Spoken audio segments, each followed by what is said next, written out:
ॐ स्थापकाय च धर्मस्य सर्वधर्मस्वरूपिणे अवतारवरिष्ठाय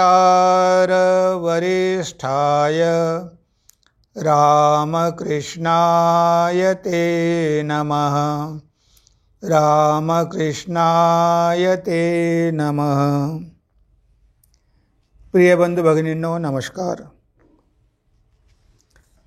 भगवान श्री रामकृष्णांचे गृहस्थ भक्त आपण बघत आहोत। त्यामध्ये आज आपण बघणार आहोत बलराम बसू। तर भगवंत जेव्हा अवतार घेतात त्यांच्यासोबत त्यांचे भक्त पण येतात, गृहस्थ आणि संन्यासी, आणि ते आपलं एक जीवन दाखवून जातात, जगापुढे एक आदर्श जीवन जगतात आणि आपण त्यांचं अनुसरण करून आपण सुद्धा भक्ती प्राप्त करून घेऊ शकतो। तर बलराम बसूंचं जीवन एक आदर्श जीवन आहे, सगळ्या गृहस्थ भक्तांसाठी एक आदर्श जीवन आहे। ते घरचे खूप श्रीमंत होते, वैष्णव परिवारामध्ये जन्माला आलेले होते। त्यांचा जन्म 1842 सालचा, डिसेंबर 1842 साली त्यांचा जन्म झाला। त्यांचे आजोबा होते गुरुप्रसाद। आता हे गुरुप्रसादसुद्धा खूप मोठे भक्त होते। त्यांनी 3 ठिकाणी इस्टेटी घेतलेल्या होत्या। वृंदावनला यमुनेच्या काठी त्यांनी सुंदर मंदिर बांधलं, कृष्णाचं मंदिर बांधलं, तिथे पण इस्टेट होती। त्यानंतर कटकला म्हणजे ओरिसामध्ये त्यांनी इस्टेट खरेदी केली आणि कलकत्त्याला तर होतीच। तर 3 ठिकाणी त्यांची इस्टेट होती आणि त्यांना 2 मुलं होती। एक म्हणजे बलराम बाबूंचे वडील आणि दुसरे त्यांचे भाऊ। तर यांच्या वडिलाचं नाव होतं राधा मोहन। एक मुलगा होता राधा मोहन, दुसरा बिंदू माधव। हे 2 मुलं होते त्यांना, गुरुप्रसादांना। तर राधा मोहन हे बलराम बाबूंचे वडील होते। आता ते बघा, इतके अनासक्त होते, त्यांनी सगळीच्या सगळी जी इस्टेट आहे, प्रॉपर्टी आहे, ती आपल्या भावावर सोपवून दिली, बिंदू माधववर। त्यांना 3 मुलं होती आणि स्वतः राधामोहन वृंदावनला गेले। त्या वृंदावनाच्या मंदिरामध्ये भगवंताची सेवा करू लागले। जप, ध्यान, प्रार्थना, गरिबांची सेवा, साधूंची सेवा, त्यांनी सगळं आयुष्य तिथे वृंदावनमध्ये घालवलं। बघा, बलराम बाबूंना त्यांच्याकडून बरंच काही शिकायला मिळालं। म्हणजे वडिलाची संसारावर तेवढी आसक्ती नव्हती, सगळं काही भावावर सोपवून दिलं, पुतण्यांवर सोपवून दिलं आणि स्वतः वृंदावनला जाऊन तिथे वास केला।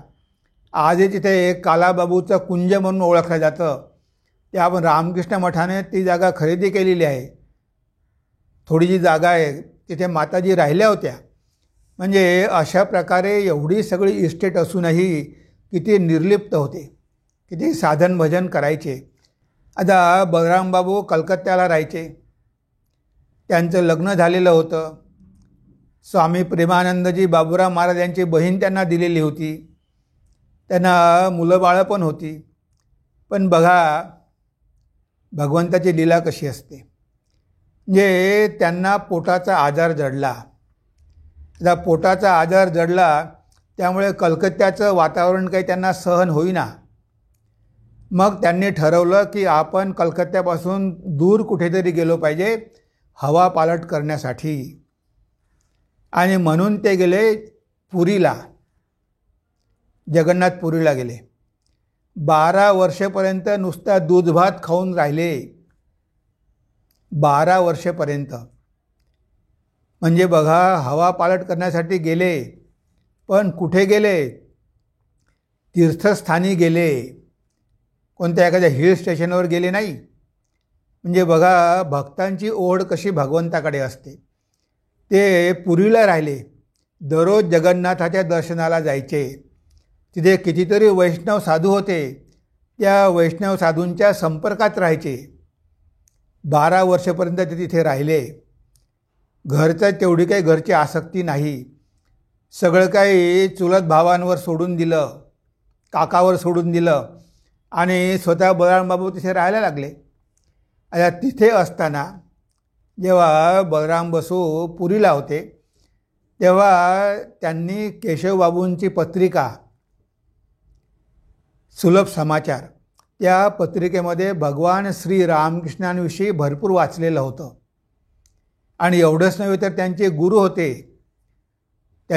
होते कलकत्त्याला कुलगुरू. त्या कुलगुरूंनी सुद्धा बलराम बाबूंना कळवलं पत्र लिहून की कलकत्त्यामध्ये भगवान श्री रामकृष्ण आहेत, एकदा त्यांचं दर्शन तुम्ही अवश्य घेतलं पाहिजे, तुम्ही एकदा येऊन त्यांना बघा. आता कुलगुरू त्यांना मार्गदर्शन करतो, कारण त्यांनी बघितलेलं होतं की भगवान श्री रामकृष्ण किती उच्च पातळीचे साधक आहेत किंवा ईश्वर अवतार आहेत, त्यांची ती धारणा झालेली होती.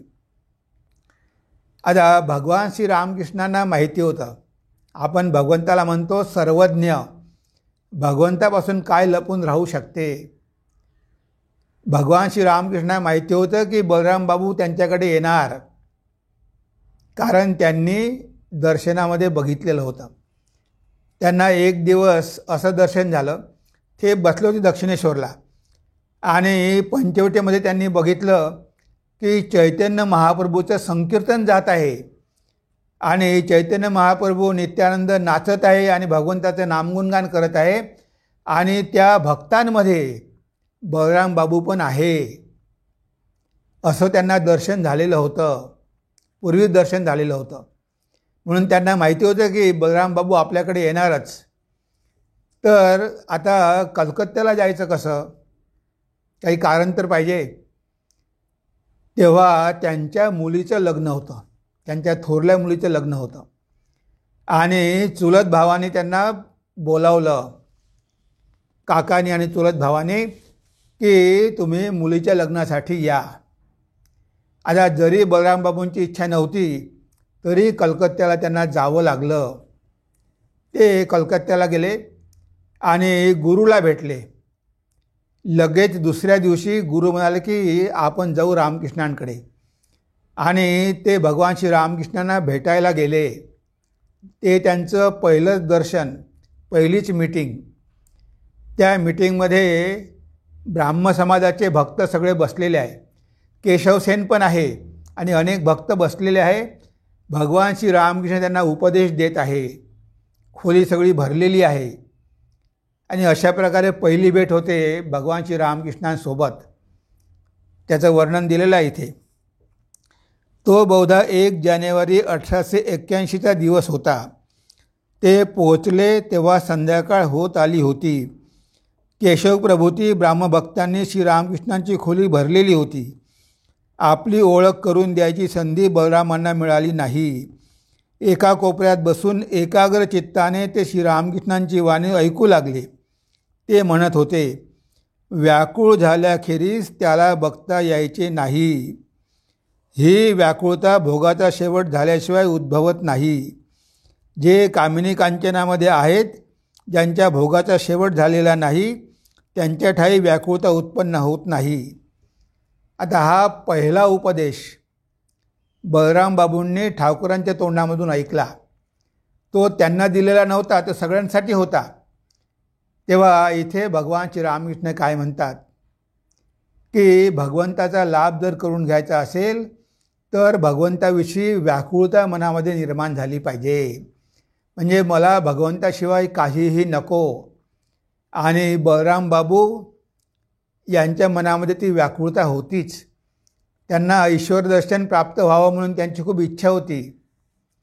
एक दिवस ते स्वामीजींना म्हणाले होते की बघा स्वामीजी, तुम्ही संन्यासी झाले, तुम्ही ईश्वरलाभ करून घेतला, तुमचं जीवन धन्य झालं, पण मी मात्र काहीही करू शकलो नाही, काहीही प्राप्त करून घेऊ शकलो नाही. तेव्हा स्वामीजी म्हणाले, बलराम बाबू, तुमचं क्षेत्र वेगळं आहे. तुमच्या कुटुंबामध्ये 3 पिढ्यांपासून साधूंची सेवा सुरू आहे आणि त्या पुण्याईमुळे तुम्हाला भगवान श्री रामकृष्णांची सेवा करण्याची संधी मिळाली. ही काही कमी महत्त्वाची गोष्ट आहे का? तुमचं पुण्यकर्म असल्यामुळे भगवान श्री रामकृष्णांची सेवा करण्याची तुम्हाला संधी मिळाली. तेव्हा बलराम बाबूंचं समाधान झालं. तुम्ही वेगळ्या प्रकारचे आहात, तुम्ही वेगळ्या प्रकारचे भक्त आहात, तुम्ही आमच्या अगदी जवळचे आहात. बघा, एवढं बलराम बाबूचं त्यांच्याशी घनिष्ठ नातं होतं. तर इथे भगवान श्रीरामकृष्णाने सांगितलं, तिथे बलराम बाबूही बसले आहे, की मनामध्ये व्याकुळता निर्माण झाल्याशिवाय भगवंताचा लाभ होत नाही. आणि मग काय म्हणतात, की ती व्याकुळता आपोआप निर्माण होत नाही. जोपर्यंत मनामध्ये भोगाची वासना आहे, जोपर्यंत कामिनी कांचनाचा भोग घेण्याची मनामध्ये इच्छा आहे, तोपर्यंत भगवंताविषयी व्याकुळता निर्माण होत नाही. आता भगवंतांनी स्पष्टपणे सांगितलं की भोग करण्याची इच्छा आहे तोपर्यंत भगवंताकडे मन जाईल कसं? कारण ह्या जगावरची आसक्तीच तर गेली नाही, आपल्या कामनाच तर पूर्ण झाल्या नाही. बहुतेक लोक ह्या जगाच्या कामना पूर्ण करण्यामागेच लागलेले असतात. फारच थोडे लोक की ज्यांना वाटते की नाही आपण भगवंताला प्राप्त करून घेतलं पाहिजे. हजारो लोकांमध्ये एखादाच, भगवद्गीतेमध्ये पण म्हटलं आहे की अनेक लोक प्रयत्न करतात. मनुष्यानां सहस्रेषु कश्चित् यतति सिद्धये यततामपि सिद्धानां क्वचित् वेत्ति मां तत्वतः. हजारो लोकांमध्ये एखादाच मला प्राप्त करून घेण्याचा प्रयत्न करतो आणि त्यामध्ये सुद्धा एखादाच मला प्राप्त करतो. तर इथे ह्या गोष्टी जीवनामध्ये आल्याशिवाय भगवंताविषयी व्याकुळता निर्माण होत नाही. जोपर्यंत वैराग्य त्याग निर्माण होत नाही मनामध्ये, तोपर्यंत भगवंताकडे मन जाणार नाही. तर इथे भगवंतानी बरोबर बलराम बसूला ओळखलं आल्याबरोबर की हा आपला माणूस आहे, म्हणून त्यांनी त्याच प्रकारचा उपदेश त्यांना दिला. म्हणून तर आपण भगवंताला सर्वज्ञ म्हणतो ना, की भगवंताला सगळं काही माहिती असते, सगळ्यांबद्दल सगळं काही माहिती असते. त्यांच्यापासून कोणतीही गोष्ट आपण लपवून ठेवू शकत नाही. बलराम बाबूंना त्यांनी बरोबर ओळखलं की हा आपला माणूस आहे आणि आपला माणूस आपल्याकडे आलेला आहे, कारण त्यांनी ते पूर्वीच बघितलेलं होतं. म्हणून भगवान गीतेमध्ये म्हणतात की अर्जुना, आपले दोघांची अनेक जन्म झाले आहे. बहुनिमे व्यतीतानि जन्मानि तव च अर्जुन तान्यहं वेद सर्वाणि नत्तं वेत्थ परंतप. आपले अनेक जन्म झाले आहे, मला सगळं आठवतं, तुला आठवत नाही.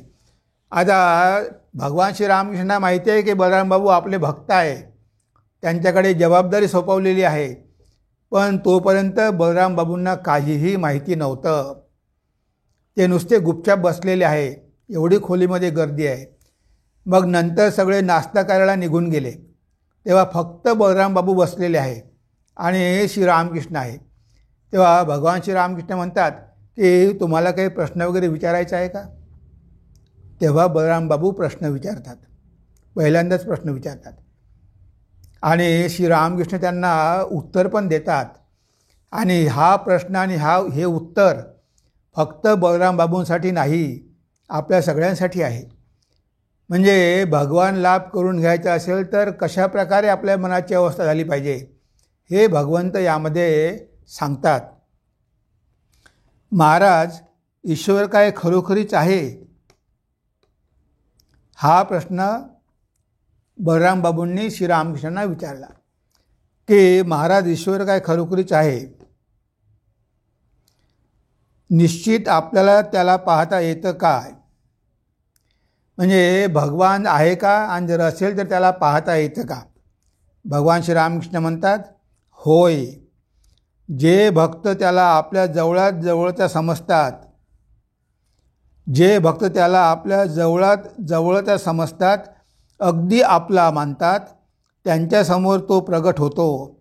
एकदा आळून काहीच प्रतिसाद मिळत नाही म्हणून तो नाहीच असा निष्कर्ष काढणं उचित नाही.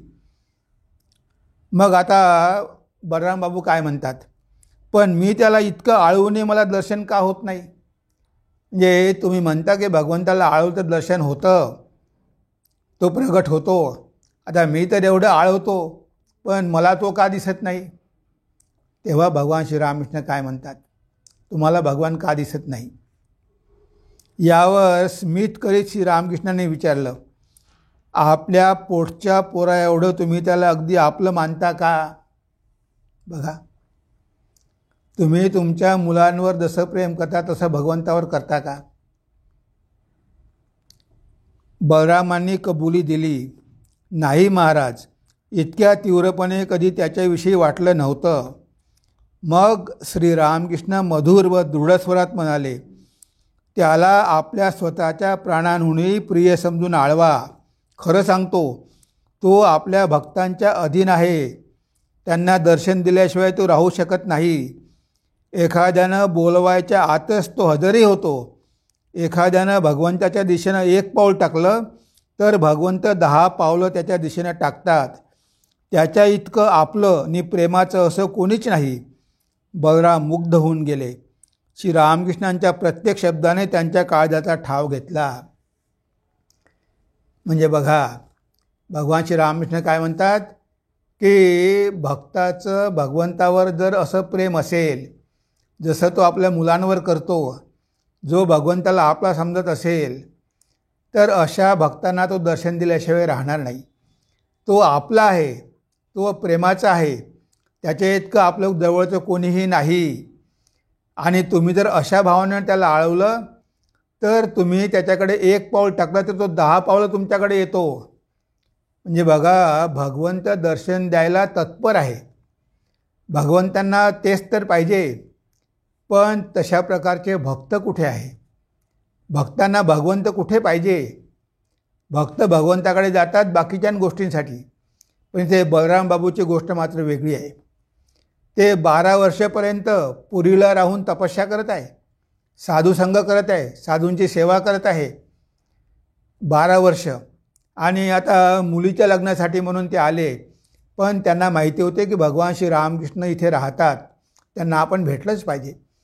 आणि पहिल्याच भेटीमध्ये भगवान श्रीरामकृष्णांनी सांगितलं की बघा, जर खरोखरच तुम्ही भगवंतावर प्रेम करत असाल, तुमच्या प्राणाचाही तो प्राण आहे असं जर प्रेम करत असाल, तर तो दर्शन दिल्याशिवाय राहणार नाही. कारण तो भक्ताच्या अधीन आहे, त्याला दर्शन देणं भाग आहे.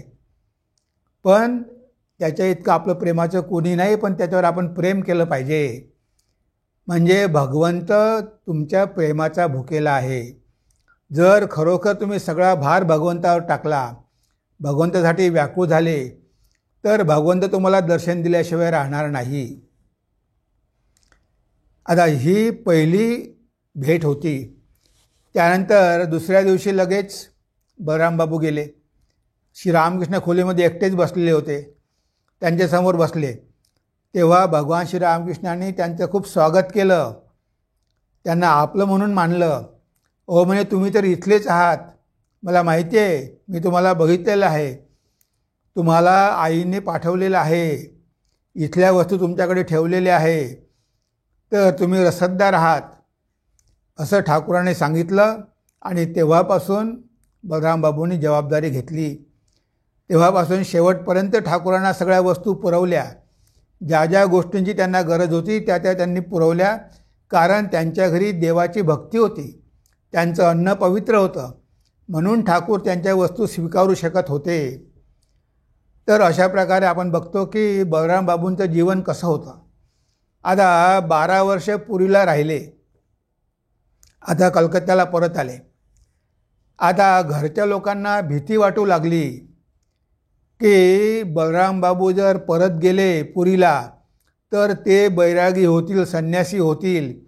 तेव्हा आता त्यांना कलकत्त्यातून जाऊ द्यायचं नाही. चुलत भावाने, काकाने खूप आग्रह केला की नाही, तुम्हाला कलकत्त्यातच राहावं लागेल. आता बलराम बाबूंना जायची खूप इच्छा होती. पण शेवटी ते म्हणाले की तुम्हाला आम्ही एक वेगळं घर घेऊन देतो आणि एक वेगळं घर घेऊन देतो, तिथे तुम्ही राहा, तुमच्या परिवारासोबत राहा. आणि बलराम बाबू कोणतीही जबाबदारी घ्यायला तयार नव्हते. एवढी मोठी इस्टेट, पण बलराम बाबू कशामध्येही व्यवस्थापन बघत नव्हते. तेव्हा हे सगळे त्यांचे चुलत भाऊ आणि त्यांचे काका त्यांना एक ठराविक रक्कम द्यायचे.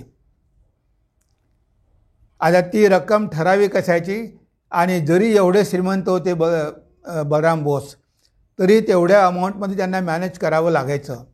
जे काही पैसे त्यांना मिळायचे त्यामध्ये त्यांना समाधान होतं. त्यांनी कधीही म्हटलं नाही की मला कमी पैसे मिळते की जास्त मिळते. त्यांचं त्याकडे मुळीच लक्ष नव्हतं. भगवान श्री रामकृष्ण भक्तांसाठी व्याकुळ व्हायचे. अरे कुठे आहात तुम्ही, कुठे आहात? जेव्हा भक्त येत नव्हते तेव्हा भगवान श्री रामकृष्ण बलराम बाबूच्या घरी राहायचे, तिथे जाऊन राहायचे. तिथे दरवर्षी जगन्नाथाची यात्रा व्हायची. त्यांच्या घरी एक छोटासा रथ होता, तो रथ ओढायचे आणि बलराम बाबूच्या घरी गेल्यानंतर त्यांना सांगायचे की त्या सगळ्या भक्तांना बोलावून घेऊन या. नरेंद्र, राखाल, जे काही त्यांचे तरुण मुलं भक्त होती, जे काही भगवान श्रीरामकृष्ण हे तरुण शिष्य होते, त्या सगळ्यांना बोलवायला पाठवायचे. आणि बलराम बाबूंना म्हणायचे की यांना तुम्ही चांगल्या प्रकारे भोजन द्या, हे विशेष श्रेणीचे आहेत, एक उच्च पातळीचे साधक आहेत. सगळ्यांना बोलावून घ्यायचे. आणि गृहस्थ भक्त पण. म्हणजे अशा प्रकारे भगवान श्री रामकृष्णांनी बलराम बाबूंच्या घरी अनेक भक्तांचा परिवार वाढवला. त्यांचे संन्यासी शिष्य, कारण त्यांना ते जवळ पडायचं, ते सगळे ठाकूरांना भेटायला यायचे. कारण भगवान श्री रामकृष्ण त्यांना बोलवायला पाठवायचे की दक्षिणेश्वर लांब पडते, त्यांना इथे येऊ द्या. म्हणजे अशा प्रकारे बघा की एका भक्ताच्या घरी 100 वेळा जाऊन तिथे भक्तांना प्रेरणा देणं, उपदेश देणं, म्हणजे हे एक एवढं मोठं सौभाग्य आहे. एकदा त्यांच्या परिवारामधले सगळे लोक, बलराम बाबू, पत्नी, मुलं सगळे नौका करून श्रीरामकृष्णांना भेटायला आले. श्रीरामकृष्णांची भेट घेतल्यानंतर ते जायला निघाले. भगवान श्रीरामकृष्ण नौकेपर्यंत गेले, गंगेच्या तीरावर गेले आणि नौका सुरू झाली. आता नौका पाण्यामध्ये गेल्यानंतर जोराचं वादळ सुटलं आणि नौका डगमगायला लागली. तेव्हा भगवान श्रीरामकृष्णाचा जीव कासावीस व्हायला लागला. ते आईला प्रार्थना करू लागले की आई, आता बलरामाचं काय होईल, लोक काय म्हणतील. ते साधूला बघायला गेला आणि प्राण गमावला. आई त्याचं रक्षण कर, आई त्याचं रक्षण कर. म्हणजे बघा भगवान श्री रामकृष्ण त्यांच्या परिवारासाठी किती व्याकुळ झालेले आहे की त्यांचं बरं वाईट होऊ नये. आईला प्रार्थना करतात आणि खूप चिंता, आता काय झालं असेल, काय झालं असेल. तिथे योगीन महाराज होते. योगीन महाराज लगेच बलराम बाबूच्या घरी गेले आणि चौकशी केली आणि निरोप घेतला की ते घरी सुखरूप पोहोचलेले आहे. आणि येऊन भगवान श्रीरामकृष्णांना सांगितलं की ते लोक घरी सुखरूप पोहोचलेले आहे. तेव्हा कुठे भगवान श्रीरामकृष्णांचं मन शांत झालं. बघा एवढं बलराम बाबूंवर त्यांचं प्रेम होतं. ते त्याला त्यांच्या कुटुंबाला आपलं स्वतःचं कुटुंब समजायचे, एवढी त्यांची काळजी घ्यायची. आता बलराम बाबू बघा, त्यांच्यामध्ये कितीतरी गुण होते, नाहीतर श्री रामकृष्णांनी त्यांच्यावर एवढं प्रेम केलं नसतं. त्यांचं वैराग्य, त्यांचा त्याग, त्यांची भक्ती, त्यांचं साधुसंग, ते पैसे जे त्यांना मिळायचे त्यामधले पैसे जमा करून ठेवायचे आणि पैसे जमा करून ठेवून साधुसंग करायचे. भगवान श्री रामकृष्णांचे बरेच शिष्य त्यांच्या घरी राहायचे. स्वामी अद्भुतानंदजी म्हणतात की म्हणे एकदा मी त्यांच्या घरी गेलो आणि बघितलं एक छोटीशी कॉट होती आणि त्यावर ते झोपलेले होते. तेव्हा मी त्यांना म्हटलं की बलराम बाबू, ही कॉट खूप लहान आहे, तुम्ही जरा मोठा पलंग घ्या. तेव्हा ते म्हणाले की ह्या मातीच्या शरीरासाठी मी कॉटवर कशाला पैसे खर्च करू, हे पैसे जर वाचले तर मी साधूंची सेवा करू शकतो. मग साधूंची सेवा करणं केव्हाही योग्यच आहे. म्हणजे बघा अशा प्रकारचं जीवन की मी स्वतःवर खर्च करणार नाही. त्यांच्या घरी इतके भक्त यायचे, कुणालाही वाटलं नाही की हा मनुष्य एवढा श्रीमंत असेल. एका कोपऱ्यामध्ये नेहमी हात जोडून उभे राहायचे. एवढी नम्रता, हृदयामध्ये एवढी करुणा. त्यांच्या घरी एक नौकर होता, तर तो नौकर कधीकधी चोरी करायचा. तेव्हा घरच्या लोकांनी सगळ्यांनी कंप्लेंट केली की त्याला काढून दिलं पाहिजे. योगीन महाराजांना पण सांगितलं की योगीन महाराज तुम्ही सांगा बलराम बाबूला त्यांना काढून द्या. तेव्हा योगीन म्हणाले की बलराम बाबू, तुमच्या घरी जो कामावर माणूस आहे ना, तो चोरी करतो. तुम्ही त्याला घरातून काढून द्या. तेव्हा बलराम बाबू काय म्हणाले, हो म्हणे, ते लोक गरीब आहे आणि ते काही तेवढे सुसंस्कृत नाही आहे. तेव्हा काढून दिलं तर तो बिचारा जाईल कुठे?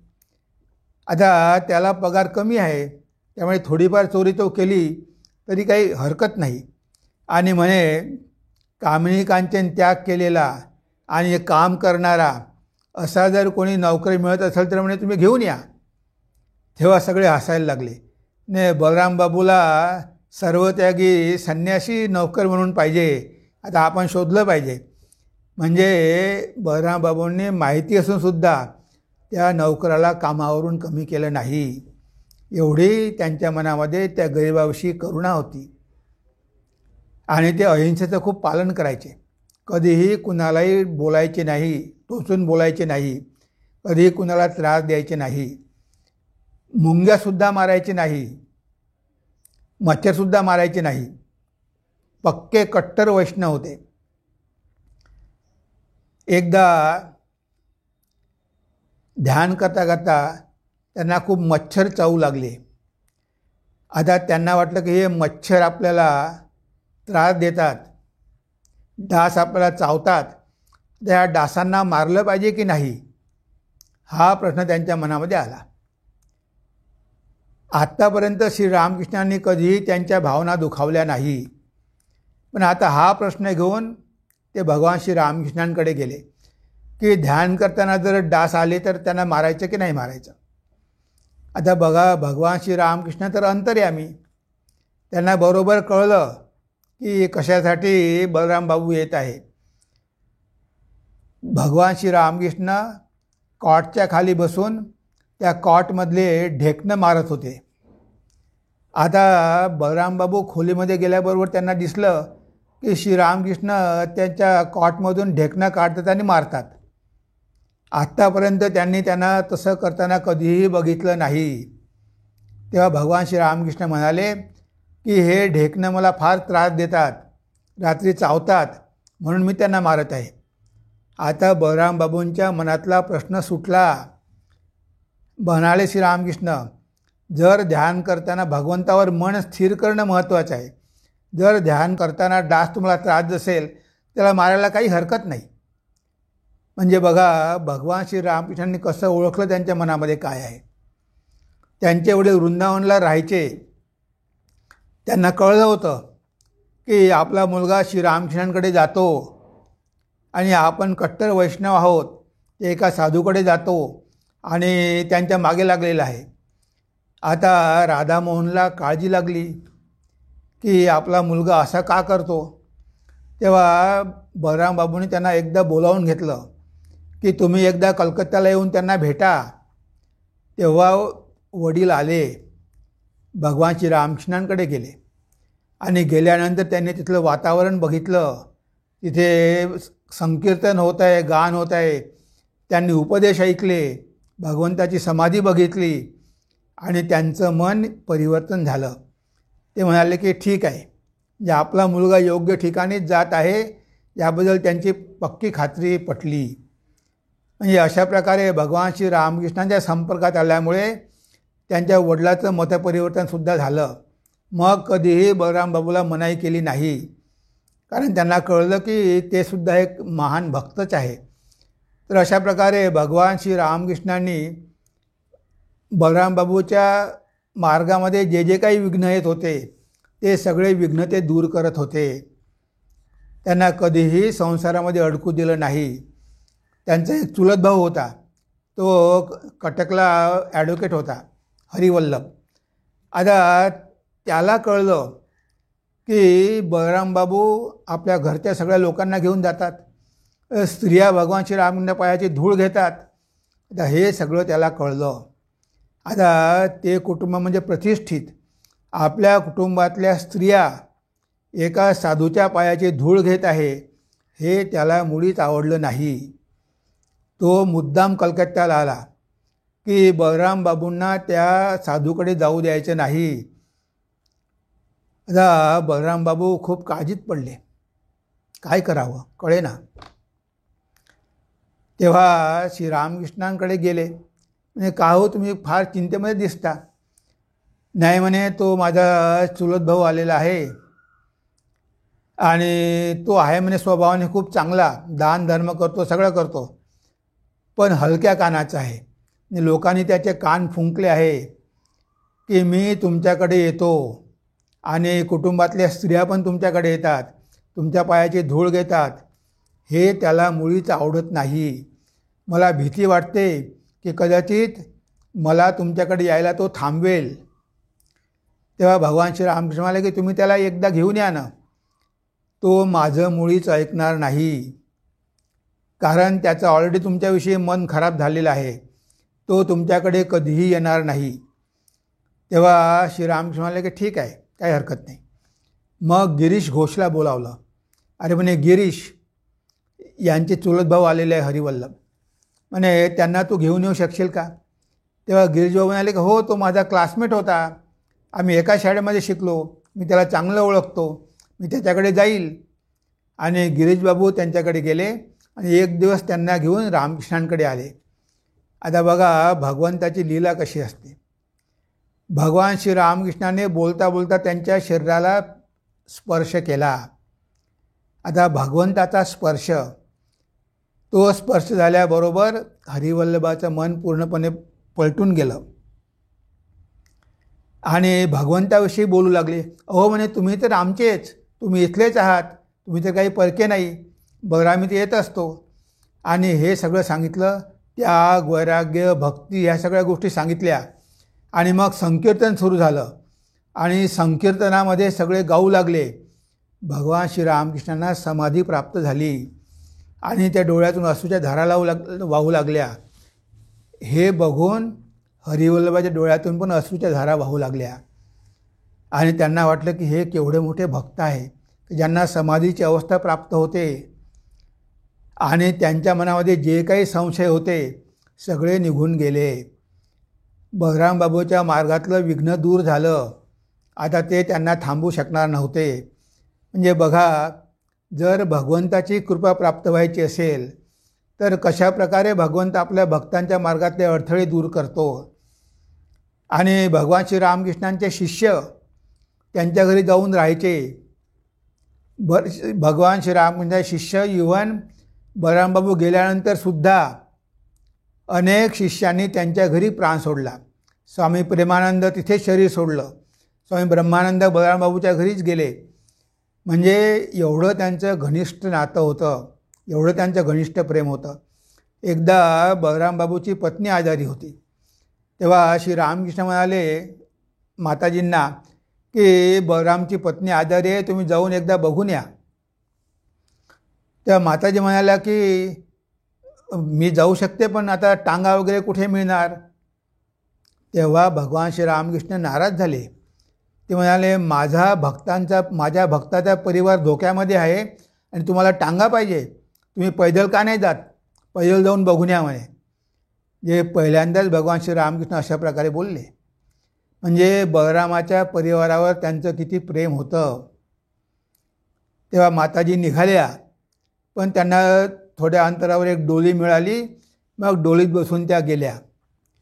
म्हणजे अशा प्रकारे आपण बघतो की भगवान श्री रामकृष्णांचं बलराम बाबूंवर किती प्रेम होतं. भगवान श्री रामकृष्णाच्या शिष्यांवर ते खूप प्रेम करायचे. आयुष्यभर त्यांना पोटाचा आजार होता, पण त्यांनी कधीही पैसे आपल्या शरीरावर खर्च केले नाही. जे काही त्यांच्याकडे पैसे यायचे ते सगळे साधुसेवेमध्ये घालायचे. एक दिवस त्यांनी ठरवलं की भगवान श्री रामकृष्ण सर्वज्ञ आहेत, आपण त्यांची परीक्षा घेऊन बघू. ते मिठाईचं ताट घेऊन आले आणि त्यामधल्या 2 मिठाया त्यांनी मनात पक्क्या करून टाकल्या की ह्या 2 मिठाया ठाकूरांना मी देणार. आणि ते ताट घेऊन त्यांच्याकडे आले. भगवान श्री रामकृष्णांनी बलराम बाबूकडे बघितलं आणि हसले. त्यांना कळलं याच्या मनामध्ये काय आहे. आणि त्यांनी ज्या 2 मिठाया ठरवल्या होत्या त्याबरोबर 2 मिठाया उचलल्या. तेव्हा बलराम बाबूंना आश्चर्य वाटलं की अरे, मी मनामध्ये ठरवलं होतं की ह्या 2 मिठाया यांना द्यायच्या आणि यांनी कसं ओळखलं आणि बरोबर त्या 2 मिठायाच घेतल्या. तर इथे भगवंताची पण परीक्षा घेतली. बलरामबाबूंनी बरेचदा भगवंताची परीक्षा घेतली, पण शेवटी त्यांचे ते अंतरंगीचे शिष्य होते. त्यांनी एका विशिष्ट कार्यासाठी ते आलेले होते. त्यांच्यामध्ये किती अनेक गुण होते, विवेक होता, वैराग्य होतं, एवढे श्रीमंत होते, तरी भक्ती होती आणि भगवंताविषयी व्याकुळता, भगवान श्री रामकृष्णांची सेवा, शिष्यांची सेवा, हृदयामध्ये करुणा, प्रेम, सहानुभूती, एवढे सगळे गुण त्यांच्यामध्ये होते. म्हणून भगवान श्री रामकृष्णाने त्यांच्यावर एवढं प्रेम केलं. आणि बघा, भगवंत कसा आपल्या भक्तांची काळजी घेत असतो. जेव्हा बलरामबाबू आजारी होते तेव्हा त्यांनी सांगितलं घरच्या लोकांना की माझे बंधू कुठे आहे, माझे बंधू कुठे आहे. बंधू म्हणजे भगवान श्री रामकृष्णांचे शिष्य. त्यांना भगवान श्री रामकृष्णांचे शिष्य पाहिजे होते, तर त्यांना बोलवा. मग ठाकूरांचे शिष्य स्वामी शिवानंदजी, प्रेमानंद हे सगळे गेले आणि ते आजारी होते. 3 दिवस, शेवटीचे 3 दिवस त्यांनी सांगितलं की कोणत्याही नातेवाईकांनी माझ्याजवळ यायचं नाही, फक्त भगवान श्री रामकृष्णांचे शिष्यच माझी सेवा करतील. त्यांनी कुणालाही जवळ येऊ दिलं नाही. बघा, आणि 3 दिवसानंतर तिथे गोपालमा, योगिनमा त्यांची पत्नी असायची. एकदा हे शिष्य बाहेर आले आणि त्यांची पत्नी योगिनमा, गोपालमा सगळ्या होत्या, ते पत्नी तिथे गेली. तेव्हा त्यांची कंडिशन फार सिरियस होती आणि पत्नीला दिसलं की आकाशामध्ये ढग आलेले आहे आणि हळूहळू बघितलं की त्या ढगाचा एका रथामध्ये रूपांतर झालेलं आहे. म्हणजे त्या ढगाचा रथ झाला आणि त्या रथामधून भगवान श्री रामकृष्ण खाली उतरलेले आहे. तो रथ येऊन त्यांच्या घरावर उतरला. त्या रथामधून भगवान श्री रामकृष्ण उतरले, खाली आले आणि बलरामबाबूंचा हात धरून त्यांना रथामध्ये बसवलं आणि घेऊन गेले. आणि ही जी अवस्था प्राप्त झाली त्यावेळेस त्यांच्या पत्नीला भावसमाधी लागलेली होती. तिला काहीच कळत नव्हतं आणि लगेच 2 मिनिटांत त्यांचा प्राण गेला. मग ती बाहेर येऊन सगळ्यांना सांगू लागली की मी बघितलं की रथ आला होता, रथामधून श्री रामकृष्ण उतरले, त्यांनी बलरामबाबूंचा हात धरला, रथामध्ये बसवून त्यांना घेऊन गेले. तेव्हा सगळ्यांना आश्चर्य वाटलं की बघा, भगवंत आपल्या भक्ताचं कसं शेवटल्या क्षणीसुद्धा रक्षण करतो. आणि अशा प्रकारे आपल्या प्रिय भक्ताला भगवान श्री रामकृष्ण आपल्या धामी घेऊन गेले.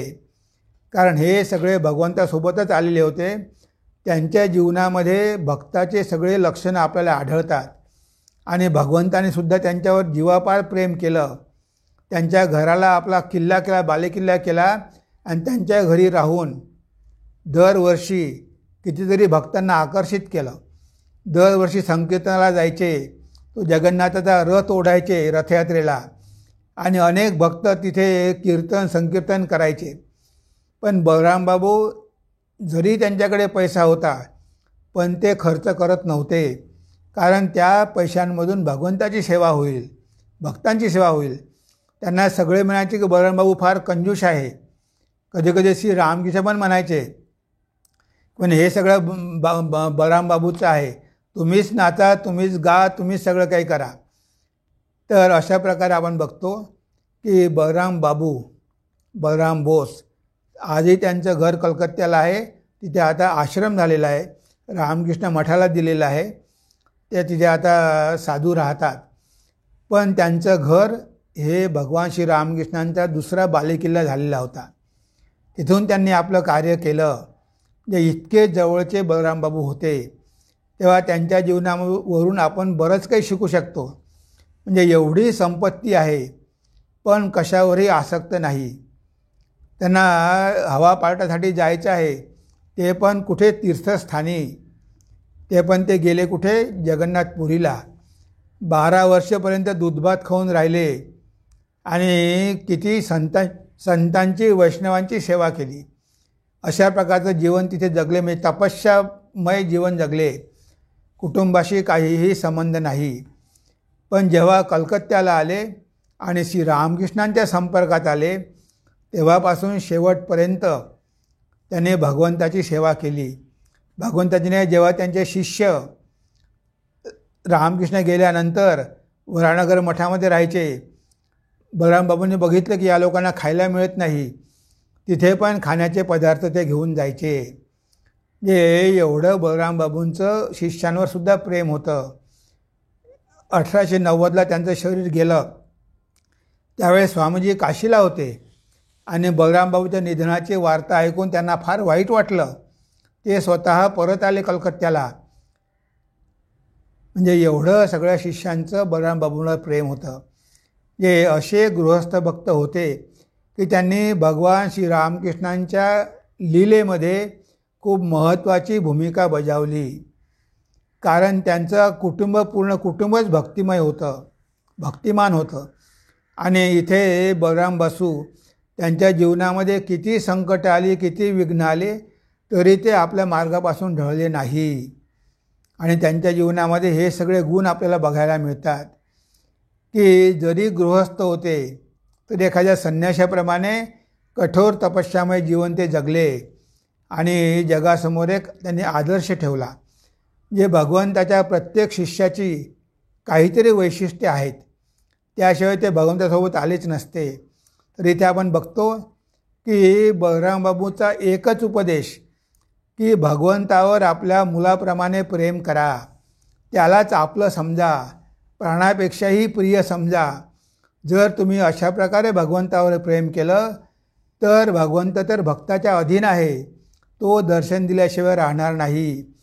तुम्ही त्याच्याकडे 4 पावलं गेलेत तर तो तुमच्याकडे 10 पावलं चालत येईल. शेवटला क्षण बघा काय झाला आहे ते आपण इथे वाचूया. अंतिम क्षणी आम्ही त्यांच्या बाजूला होतो. त्यांची शोकतप्त पत्नी अंतर्गृहात योगिनमा, गोलापमा व अन्य महिलांसोबत बसली होती. अशा वेळी तिला आकाशात काळ्या ढगाच्या तुकड्यासारखं काही दृष्टीस पडलं. ते घनीभूत होत खाली उतरू लागलं. थोड्या वेळानं त्याला रथाचा आकार प्राप्त झाला व तो बलरामांच्या घराच्या गच्चीवर उतरला. त्या रथातून श्री रामकृष्ण उतरले व बलरामबाबू ज्या खोलीत होते त्या खोलीकडे ते गेले. थोड्याच वेळात बलरामबाबूचा हात धरून ते रथात बसले. तो रथ आकाशात उंच जात जात अदृश्य झाला. या दर्शनामुळे बलरामांच्या पत्नीचं मन एका उच्च अवस्थेत पोचलं की जिथे शोक ताप स्पर्शही करू शकत नाहीत. साधारण अवस्थेत आल्यावर त्यांनी गोलापमांना हे कथन केलं. म्हणजे बघा, अशा प्रकारे त्यांचा अंतिम क्षण गोड झाला. भगवंत स्वतः येऊन त्यांना हात धरून घेऊन गेले, कारण त्यांना माहिती होतं की आपल्या लीलेमध्ये सहाय्य करण्यासाठी आलेला होता. त्याचा उद्धार करणं हे भगवंताचं कर्तव्यच आहे. तर अशा प्रकारे आपण बघतो की बलरामबाबूंचं जीवन कशा प्रकारे आपल्याला प्रेरणा देऊ शकते, कशा प्रकारे आपल्याला एक आदर्श भक्त बनवू शकते. जर त्यांच्या जीवनात आपण आचरण केलं, त्यांच्यामधले काही गुण घेतले आणि खरोखरच सगळं काही असून अनासक्तपणे जीवन जगलो तर आपल्यालाही भगवंताचं दर्शन झाल्याशिवाय राहणार नाही. हेच या चरित्रावरून आपल्याला बघायला मिळते. तेव्हा आज आपण आपल्या चिंतनाला इथेच विराम देऊया. नमस्कार, धन्यवाद. ओम सर्वे भवन्तु सुखिनः, सर्वे सन्तु निरामया, सर्वे भद्राणि पश्यन्तु, मा कश्चित् दुःखभाग् भवेत्, मा कश्चित् दुःखभाग् भवेत्. ओम शांति शांति शांतिः. हरिः ओम तत्सत्. श्रीरामकृष्णार्पणमस्तु.